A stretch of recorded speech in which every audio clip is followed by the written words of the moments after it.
Okay, back in the kitchen, and I am much happier than I was yesterday because guess what? We figured it out!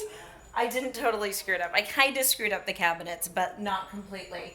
So what I realized is they were kind of lined up incorrectly. So we got them lined up properly. I've got a 12, a 24, and a 12. And then I have a 24 on either side of the range.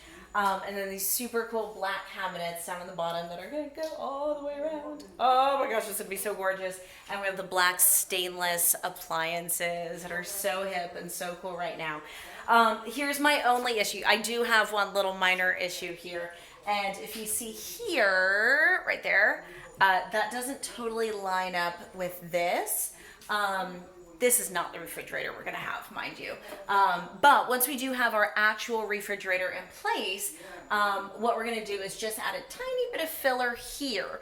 I originally had planned for a full kind of encasement going around the refrigerator.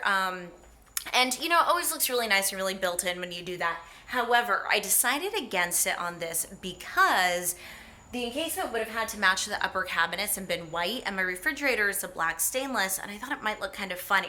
So I think the fact that the cabinets didn't work out exactly as I had planned is actually a blessing in disguise, because I'm just gonna get rid of the whole refrigerator wrap thing. I'm just gonna leave the refrigerator as is, and we're just gonna do 3 inches of filler between that little gap that I just pointed out. So yay, happy dance, everything's working out. This was a major, one of our bigger little bumps in the road, so to speak, with this renovation.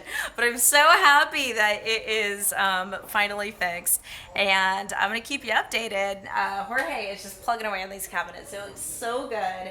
And I'm telling you, this whole black on the bottom, white on the top thing, I know it sounds crazy. I know you might not be on board with it, but when you see it, it is going to be gorgeous. So have a good one, everyone. So happy to report some good news. These things happen in renovations. You just got to deal with them. But luckily, we got this one fixed. All right, talk to you later. Bye.